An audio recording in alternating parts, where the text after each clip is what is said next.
लाडकी बहीण योजना जेव्हा सुरू केली होती त्यावेळी त्या संदर्भातले काही निकष होते. त्या निकषाच्या आधारावर बहिणींना अर्ज करायला सांगितला होता आणि कागदपत्रांच्या पूर्ततेला वेळ लागेल म्हणून ही मुभा दिली होती की त्यांनी सेल्फ सर्टिफिकेशन करायचं. म्हणजे त्यांनी जे सांगितलं ते सत्य मानून आपण त्या ठिकाणी त्यांना लाडक्या बहिणीचा लाभ देणं सुरू केलं. पण अर्थातच आपण ज्यावेळी कुठलाही सरकारी पैसा खर्च करतो त्यावेळी त्याचं सीएजीचं ऑडिट होतं आणि सीएजीच्या ऑडिटमध्ये निकषांप्रमाणे अर्ज आहेत की नाही याची माहिती द्यावी लागते. आणि म्हणूनच योजना सुरू झाल्यानंतर आपण त्याचं केवायसी सुरू केलं आणि वेगवेगळे जे डेटाबेस होते त्याच्याशी कंपॅरिझन सुरू केलं, ज्याच्यामध्ये इन्कम टॅक्स विभागाकडनं आपण माहिती घेतली. सरकारचे जे काही कर्मचारी आहेत त्यांचं जिथनं पेमेंट होतं त्या पोर्टलमधनं आपण माहिती घेतली. जो काही आपला परिवहन विभाग आहे याच्यामध्ये मोटरची ओनरशिप कोणाकडे आहे, फोर व्हीलरची, याच्या डेटाबेसची माहिती घेतली. रेशन कार्ड याच्या डेटाबेसची माहिती घेतली आणि ही सगळी माहिती आपण ज्यावेळेस कोलेक्ट केली त्यावेळी असं लक्षात आलं की 5 लाख लोक असे आहेत ज्यांच्या घरी सरकारी नोकरी आहे. 14,000 तर पुरुषच निघाले. जवळपास 10 लाख असे निघाले की ज्यांचं उत्पन्न 2.5 लाखापेक्षा जास्तीचं आहे. अशा वेगवेगळ्या डेटाबेसमध्ये जे लोक अपात्र झाले त्यांना आपण अपात्र केलेलं आहे. त्यासोबत आपण हे सांगितलं होतं केवायसी करून घ्या, म्हणजे जे काही माहिती तुम्ही सादर केलेली आहे ती आतापर्यंत सत्य मानण्यात आली, आता त्याची कागदपत्र द्या. पण मोठ्या प्रमाणात केवायसी झाली नाही. आता एक गोष्ट आपण लक्षात घ्या की ज्यांना अर्ज करता येतो, सेल्फ सर्टिफिकेशन करता येतं, त्यांना केवायसी करता येत नाही असं मानणं काही योग्य नाही. पण जवळपास 9 महिने सातत्याने पाठपुरावा केल्यानंतरही ज्यांनी केवायसी केली नाही ते अर्थातच कुठला तरी एखादा निकष पार पाडत नाही म्हणून त्यांनी केवायसी केली नाही. आणि म्हणून हे जे काही आत्ता या ठिकाणी जवळपास जे काही तुम्ही सांगितलं 60 लाख 80 लाख जो काही आकडा तुम्ही दिलेला असेल तर ते लोक या योजनेच्या पात्रतेचे निकष हे पूर्ण करताना दिसत नाही. जवळपास 1,70,00,000 महिला, थोडं आकडा कमी अधिक असेल 3-4 हजार, पण 1,70,00,000 महिला ज्या आहेत या निकष पूर्ण पार करतात, त्यांची केवायसी झालेली आहे, त्यामुळे त्यांना लाडक्या बहिणीचे पैसे मिळतच राहतील.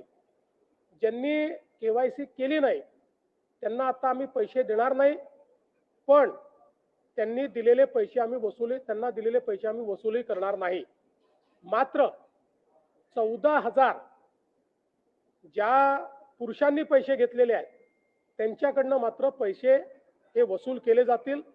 त्यामुळे नीट सायंटिफिक प्रोसेसने या सगळ्या गोष्टी केल्या आहेत आणि आजही यांच्यापैकी कोणी जर केवायसी करणार असेल तर आम्ही विंडो ओपन करायला तयार आहोत आणि त्यांना लाभ द्यायला तयार आहोत.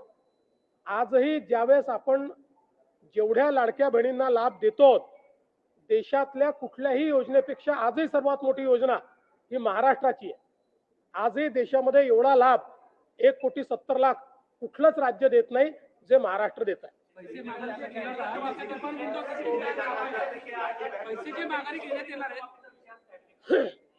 शेतकरी कर्जमाफीचा विषय कॅबिनेटला आहे, मंत्रिमंडळ त्याच्यावर निर्णय घेईल. पण आम्हाला इलेक्शन कमिशननी अट टाकली आहे, जेव्हा आम्ही त्यांना परवानगी मागितली तर त्यांनी अट टाकली आहे की तुम्ही विषय मंजूर करून पुढची कारवाई करा, पण त्याची घोषणा तुम्हाला करता येणार नाही. त्यामुळे आम्ही आज अधिकृत घोषणा इलेक्शन कमिशनमुळे करू शकत नाही. आज आम्ही निर्णय घेऊ, निर्णयाप्रमाणे कारवाई सुरू करू, इलेक्शन संपल्यानंतर त्याची घोषणा करू.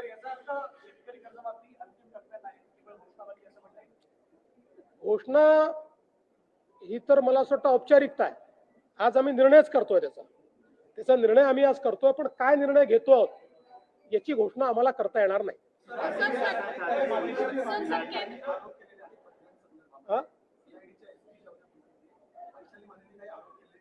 ते या संदर्भात डीजी साहेब लक्ष घालतील आणि जे काही त्या बोलल्या आहेत, मला माहित नाही ते काय बोलले आहेत, मी ऐकली नाहीये, पण डीजी साहेब त्यात लक्ष घालतील.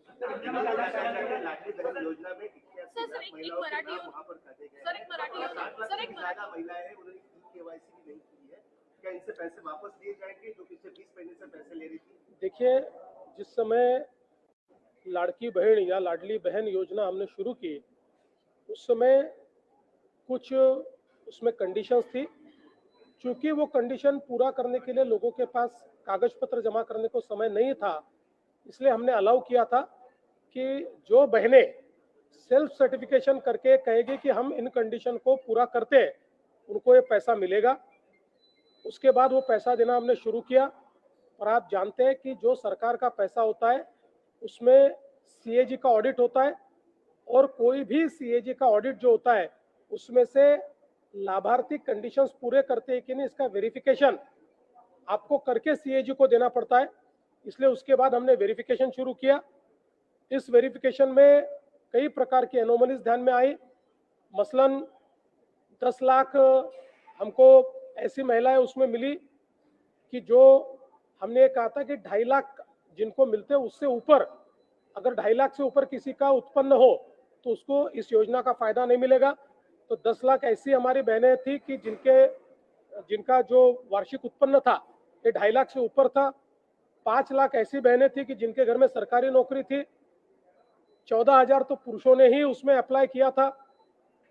हमने इनकम टैक्स का डेटा लिया, हमने परिवहन का डेटा लिया। इन सारे डेटा के साथ या एक घर में 2 बहनों को देना चाहिए था, तो हमने जो हमारा रेशन कार्ड का डेटा है उस डेटा को भी इस डेटा बेस के साथ रन किया। इसमें जो लोग वायलेट कर रहे थे, जो लोग कंडीशंस पूरी नहीं कर रहे थे, उनको हमने अब रोक दिया है। साथ साथ हमने केवाईसी करने को कहा था। 9 महीने तक लगातार हम लोगों ने नोटिसेस भेजी, लगातार कहा, एक्सटेंशन दिया, फिर भी जिन्होंने केवाईसी नहीं किया, इसका मतलब यह है कि कोई ना कोई कंडीशंस में वो नहीं बैठते। इसलिए ऐसे लोगों का अभी जो हम लोग उनको पैसा देते तो हमने बंद किया है। उनमें से कोई अगर आगे भी केवाईसी करेगा तो हम उसको पैसा देंगे, लेकिन अब इसको हमने इस पर फ्रीज किया है। और साथ साथ ये भी फैसला किया है, इनमें से किसी के भी पैसे वापस हम वसूलेंगे नहीं। केवल जो पुरुषों ने महिलाओं के नाम पर पैसा लिया है वो वसूला जाएगा। और मैं ये भी बताना चाहता हूँ, 1,70,00,000 महिलाओं की सारी कंडीशन फुलफिल हो गई है, उनको पैसा मिलते ही रहेगा, योजना कभी बंद नहीं होगी। और आज भी देश में अलग अलग राज्य जो योजनाएं चला रहे उसमें आज भी सबसे बड़ी योजना ये महाराष्ट्र की योजना है और ये चलते रहेगी।